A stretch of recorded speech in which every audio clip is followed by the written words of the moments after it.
بسم اللہ الرحمن الرحیم.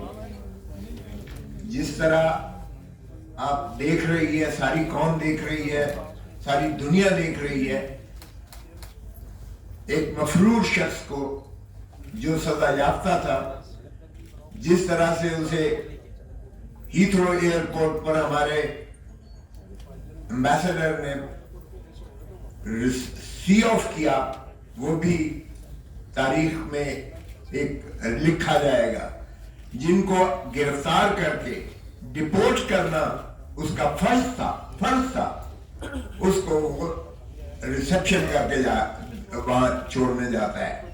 اور پھر جس طرح سے اسلام آباد ایئرپورٹ پر بائیو میٹرک مشین چل کے جاتی ہے ہائی کورٹ کی، کمال ہے. ایک طرف تو سابقہ وزیر اعظم کو ہائی کورٹ کے بائیو میٹرک کمرے سے، ہائی کورٹ کے کمرے سے، اسلام آباد ہائی کورٹ کے کمرے سے جس طرح اس کو تشدد کر کے گرفتار کیا جاتا ہے، اور جس طرح ہائی کورٹ کے عملے پر تشدد کیا جاتا ہے، وکلاء پر تشدد کیا جاتا ہے، اس کی ملکیت جو دروازے اور جو ٹیبل سے اور جو وہاں چیزیں موجود تھی کمرے کے اندر، جس طرح ان کو توڑا جاتا ہے اور توڑ پھوڑ کی جاتی ہے، اور اس پر جو ہے آج تک کوئی کارروائی نہیں ہوئی ہے. حالانکہ سپریم کورٹ نے 11 مئی کو کہہ دیا کہ یہ غیر آئینی اور غیر قانونی طور پر انہیں گرفتار کیا گیا، اور ایکسیس ٹو جسٹس کی بنیادی حقوق کو ہی ڈینائل یہ کی گئی.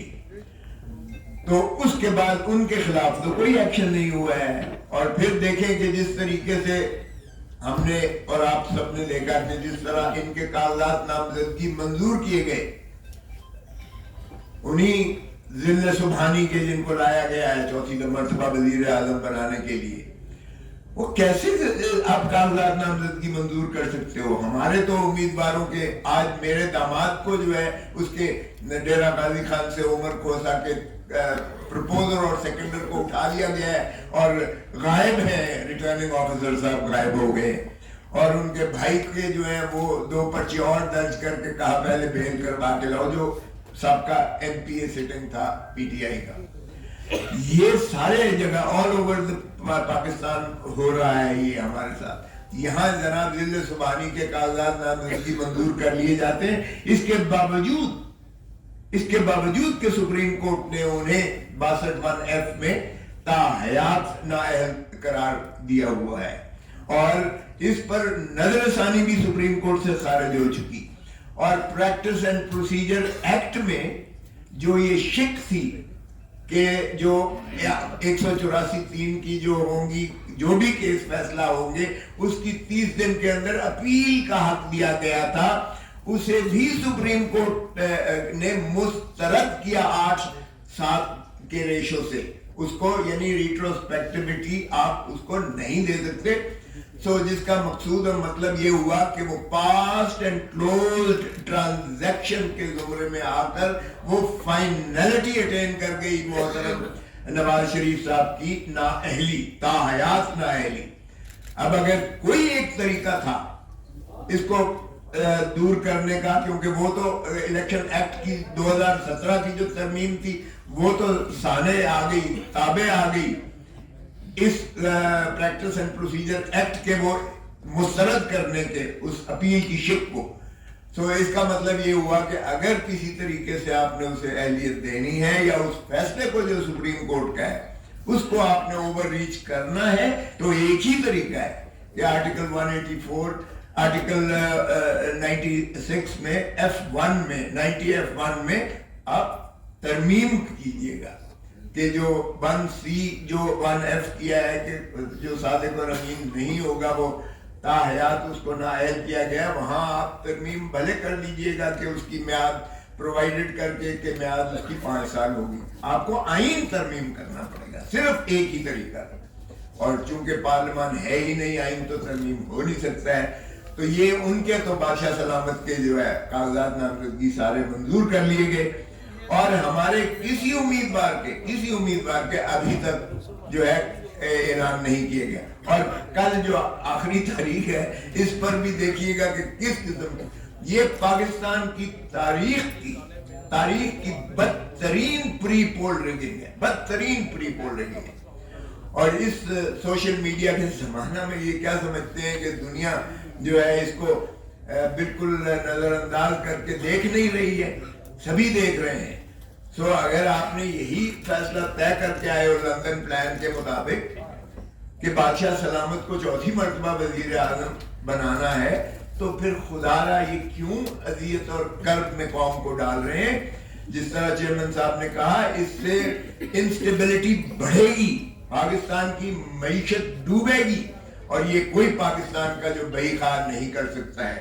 خدا را آپ نے لندن پلان کے تحت ایک ایک کر کے اس طرح اپنے کیسز کو تو بڑی سرعت کے ساتھ فیصلے کروا کے آپ بری ہو گئے، پوتر ہو گئے. تو کیا وہ پاناما لیگ کے جو پاناما میں جو انڈیپینڈنٹ جو ہے دنیا کے مانے ہوئے لوگ تھے جنہوں نے تصدیق اور تفتیش کی ساری دنیا کی، وہ صرف شریف خان وعدے کے بارے میں نہیں تھی، وہ باقی دنیا کے بھی تھے. جو غیرت مند جو تھے جن کے بارے میں آئے وہ مستعفی ہو گئے.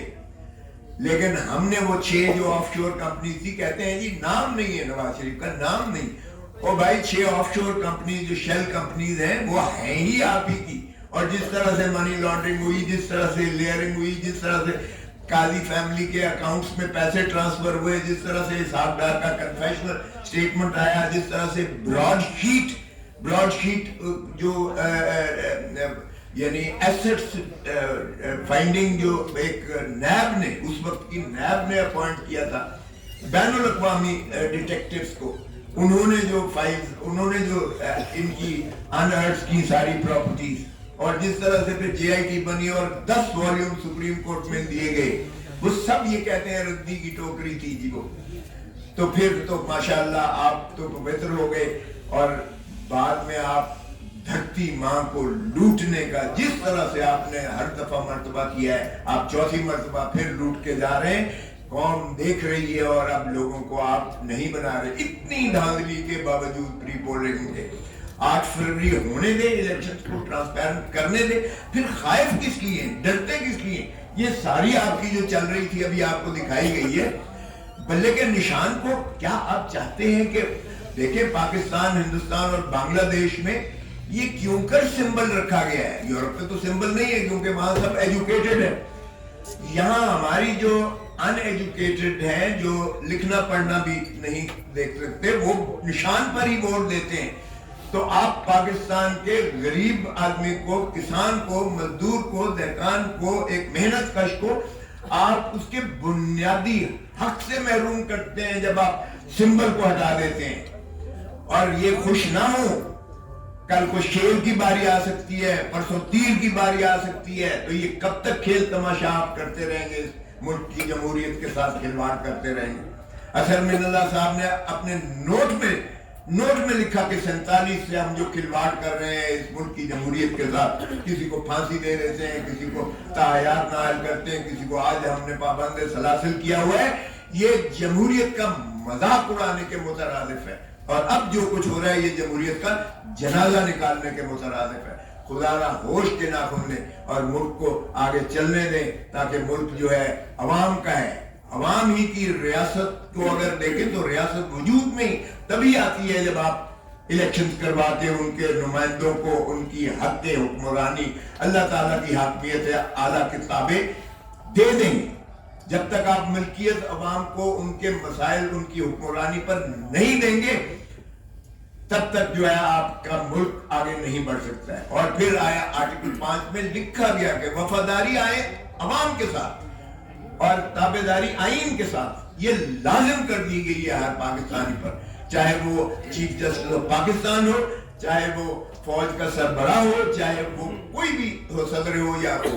سو تابعداری اور وفاداری عوام اور آئین کے ساتھ ہے. تو اس کو ملحوظ رکھتے ہوئے الیکشنز کو فیئر اینڈ فری ہونے دیں، تبھی ہمارا مملکت جو ہے وہ انشاءاللہ ترقی کر پائے گی. Thank you. کوسا صاحب یہ بتائیے گا کہ یہ جو الیکشن کمیشن